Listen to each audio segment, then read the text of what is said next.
Alright, so it has been running for quite some time now, probably close to a year or so.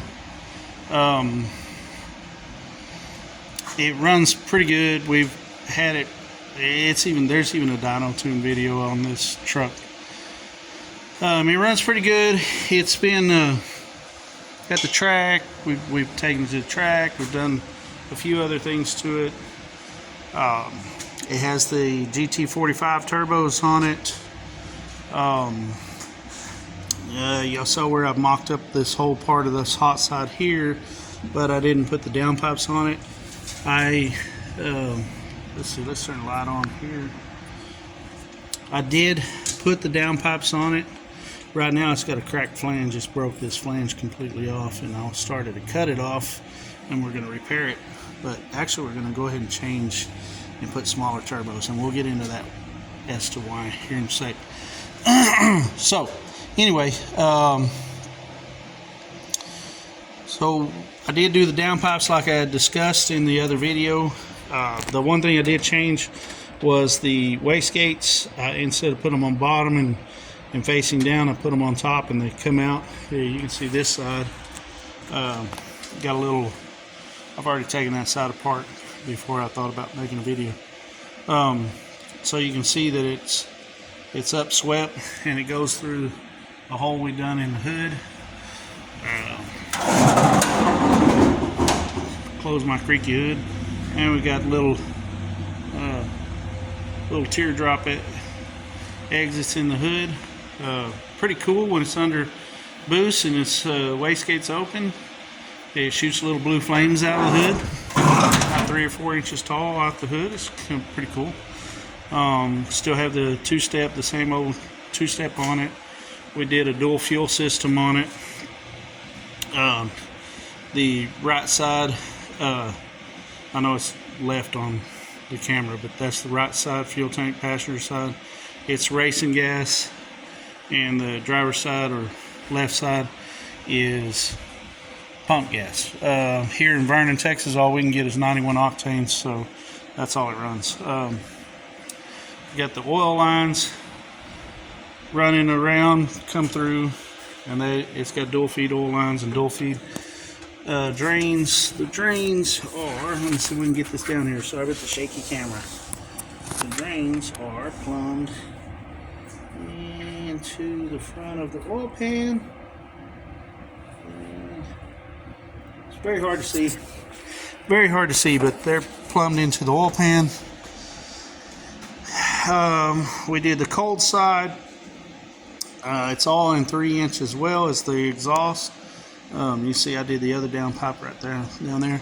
It has full 3-inch exhaust all the way to the differential, and it's got 2 little 10 series mufflers, like a Flowmaster 10 series Flowmaster, and they're just turned down right before the axle.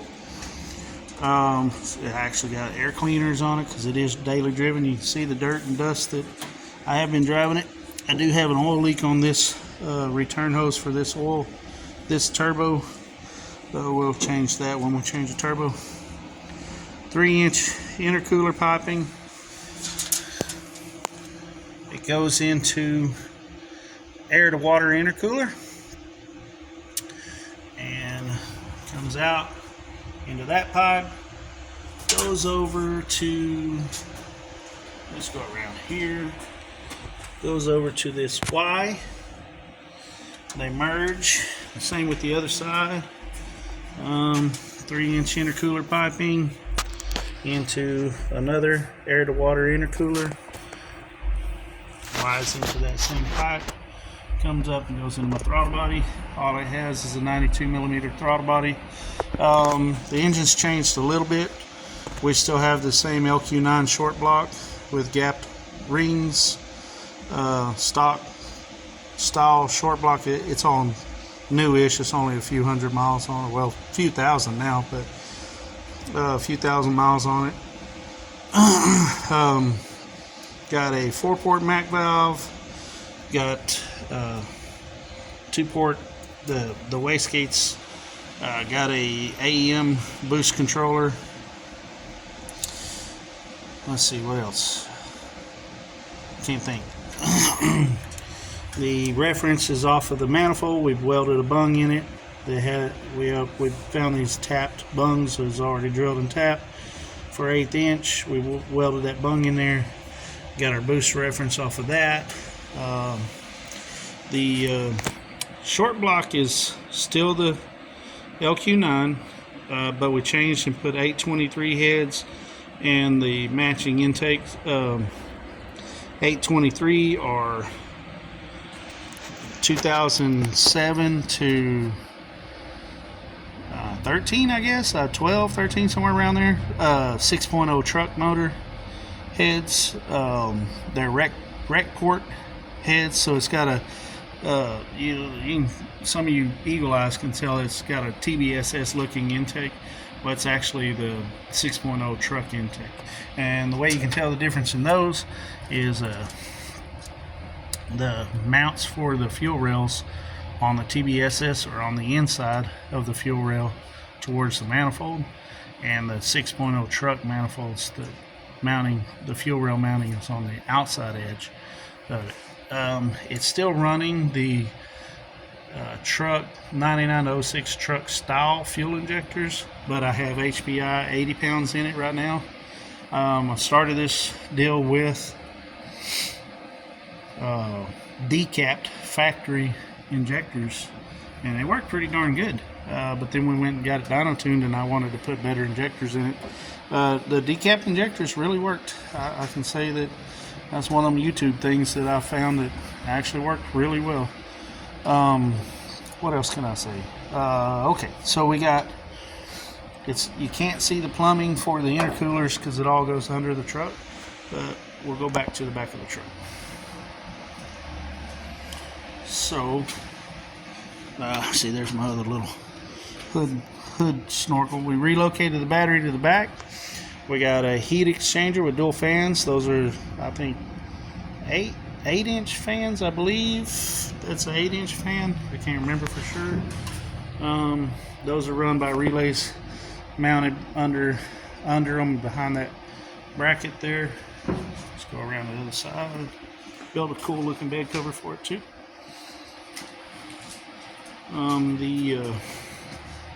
Hang on. Now, at first we didn't have the ice chest in it, but then we rerouted the ice chest and plumbed it in. Now it's starting to leak. It didn't used to leak, but it's starting to leak now. Right there under the bed, there is a electric water pump. And if I get this up on the lift, probably not tonight, but when I get this up on the lift, I'll show you some of that stuff from the bottom. This, in the wintertime, we run antifreeze. It's February right now, so we got antifreeze in it. It's been kind of cold around here. At the track, we drain this antifreeze out and put just straight water in it. So this thing sloshes a little because it's not real weather tight. It's just a $10, $15 Walmart ice chest. With my wife, isn't she cute? Anyway, let's go inside. It's got a whole set of glow shift gauges. We're a glow shift max stove dealer. This one here is a dual needle. Oh, pointing at the wrong one. This one here is a dual needle intake temperature gauge. This one, both intercoolers have right directly out of the intercooler, there's a sensor, and it gives me the intake, the air temperature coming directly out of the intercoolers. The switch for the intercooler is down here low, which I'm going to change. I don't like where it's at. This was for the launch control, but we're changing that too. We're actually going to change the whole, we're getting rid of the factory steering wheel. I really don't like it, but I need to. Boost controller, aim, wideband, so we can monitor everything. Or AEM, however you want to say it. Other than that, all the gauges are glow shift. I already had those two before I put the glow shift stuff in, and The glow shift doesn't make a boost controller, they just make a boost gauge. So since those two are on the dash, I thought I'd leave them matching. Still has air condition. Runs true street truck. Runs 91 octane. Cruising around the street. Got dual tunes, dual fuel system. All I gotta do is flip the switch and change the manual check valves over, and I can run on pump gas, and then I'll just load the race gas. That's race gas, so I just switch the valving over and turn the switch, turn the fuel pump on the right fuel tank, and it has race gas, and I got a race gas tune. All I gotta do is load that tune and go racing. What else? Got the line lock installed for the rear brakes. Is to turn them off to where we can do mad burnouts and don't have to worry about rear brakes. We can control our front brakes with our foot pedal, move it around, sling it around, do donuts, burnouts, whatever we want. Got my little skull antifreeze jug. Here's the sensor I was talking about. There's a sensor there, and there's one on the other side. There's a sensor there. Those are the intake air temperature sensors for that gauge. And then this is the intake air temperature sensor for the PCM. Still running a stock 99 to 06 PCM. Well, 99 to 02 drive-by cable PCM. In fact, it's the same PCM that was in it when it was naturally aspirated. All we did was put the 3-bar OS on it and got it roughed in. Again, Ryan Lewis over in Wichita Falls helped me rough that in, get it going. It worked really well. Made I can't remember, 430, 460 horsepower, something like that, to the rear wheels, and was very conservative on timing and running a little fat so we didn't burn a piston. And then we took it over to Dallas Performance. Go here. There's their sticker, Dallas Performance. And the one up there, that's DNL Performance. They're who does all my machine work. Dallas Performance did our tuning. They did the dyno tune on this truck. After they got done with it, well, Sean Burt over at Dallas Performance did the tuning. Sean knew his stuff. He was a very good tuner. I still stay in contact with him. In fact, I just texted him a little while ago about retuning this truck once I change the turbos. But this is just going to be a quick update on this one. I did change the rear diff out from the last video. It has the same 12-volt Positrack, but we put a 410 gear in it. GM gears, new old stock. And we upgraded to 4L80. And that was, the 4L60 was holding up under the twin turbo setup. But I needed a better converter. And I wanted to put a converter that could handle a trans brake. It doesn't have the trans brake yet, but it will get one this year. Also, you can't put a trans brake in a 4L60. Nobody sells one, or at least not that I've found. So we went with the 4L80, had the drive shaft redone. It's got a 4-inch drive shaft with 1350 U-joints. Upgraded billet yoke on front and rear. The diff yoke is a billet yoke, and the transmission yoke is also a billet yoke. I think those came from QuickTime Performance or something like that. Quick Performance or QuickTime. I think it's QuickTime Performance. They're in no way sponsored. I'm not sponsored by them at all or anything. Last year we tried, at the end of the season, we tried to spool these turbos up. They're very slow and laggy because they're too big. And they have like a 106 or a 96 AR. If you ever look up the specs on these turbos, you'll know what I mean. all over the place, depending on where you look and who you're buying them from, and they're the exact turbo that you buy anywhere from any seller. They're all the exact same. None of their specs are correct, so we don't know if it's a 96 AR back housing or a 106 AR back housing, but it's somewhere in between. Too big. They're just too big. They take a long time to spool up. They, you got a cam comes in around 3. They're still running the sloppy stage 3 cam in it. Nothing special there. Cam comes in around 3,000 and runs up to about 6,000 really. I shift her at about 62, and power really don't come in to about 46, 45, somewhere around there on the street. On the dyno, it came in a little sooner, but on the street it really don't come in till about 4,500. So I don't think flashing the converter taller and all that's the answer. I think putting smaller turbos on it is. So that's the reason for the smaller turbo.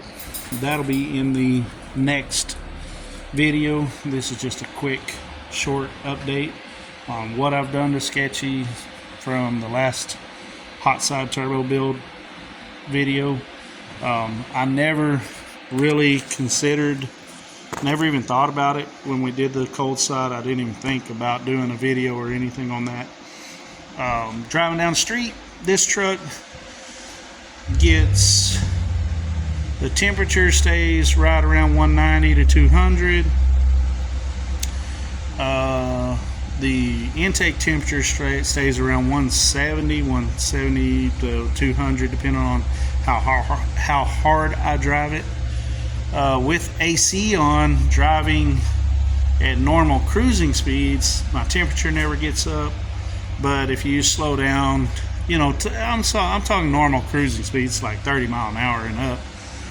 I got enough airflow through the radiator and all that to keep my engine temps down. But if we're slow driving, like really slow cruising back streets and stuff, like rural, I can't ever say that word, rural neighborhood, however you say that word,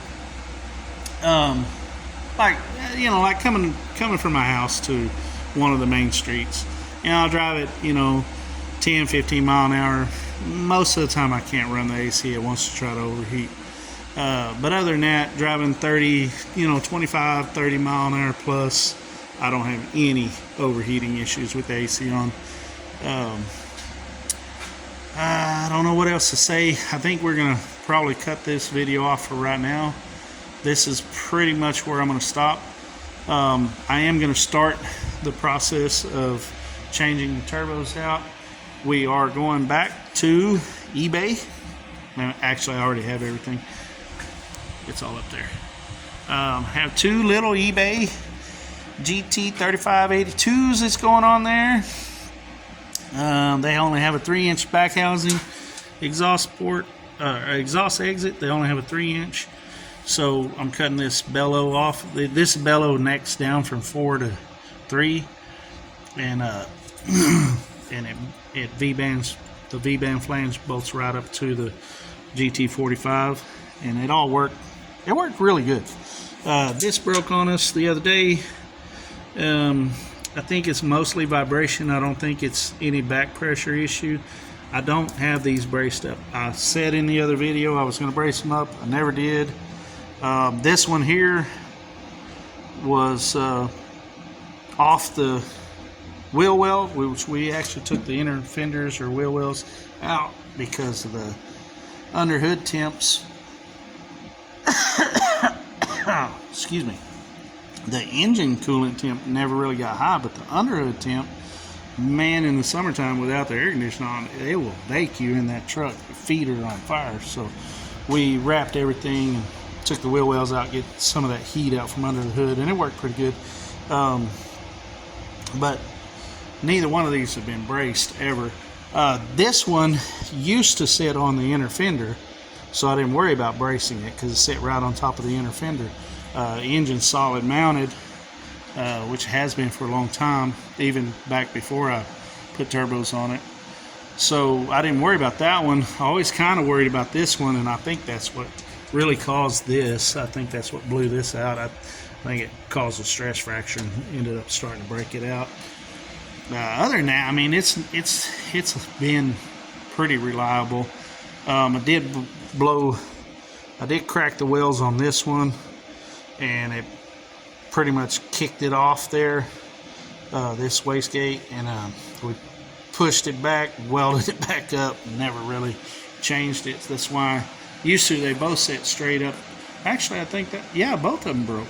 They used to set straight up and almost, parallel with each other, pretty much exactly parallel with each other, but now they don't because they've both been broke off. And we welded that one back too. And the biggest problem is it's stainless pipe. It's all stainless pipe, but we're just MIG welding it with solid core regular wire and CO2, so I know what the issue is. It's just I don't have a better welder and all that, so we're doing what we can with what we got. We plan on changing some of that stuff, but not right at the moment. Anyway, for now, this is an update video on Old Sketch. It shouldn't be a very long video. Old Sketch will be back on the road again. Look at her, isn't she sexy? It'll be back on the road again here soon. Yeah, I mean, I drove it in here, so it's not like it wasn't running. We just had terrible exhaust leak. Yeah, anyway, I don't know if I'll remember to record anything underneath it tomorrow morning because I'm probably done for the day. I don't know if I'll remember to record anything underneath it, so if not, that's the end of this video. Thank you guys for watching. If you like this content, like and subscribe. If you got anything that you can add, or tell me what I'm doing wrong, I don't care. I mean, my feelings don't get hurt, guys. My feelings don't get hurt. I like criticism. That don't bother me. I want to hear your opinion. Well, message me or leave it in the comments. Let me know. As for now, this is Johnny coming at you from back there hot rods. Thank you guys for watching. I'm out.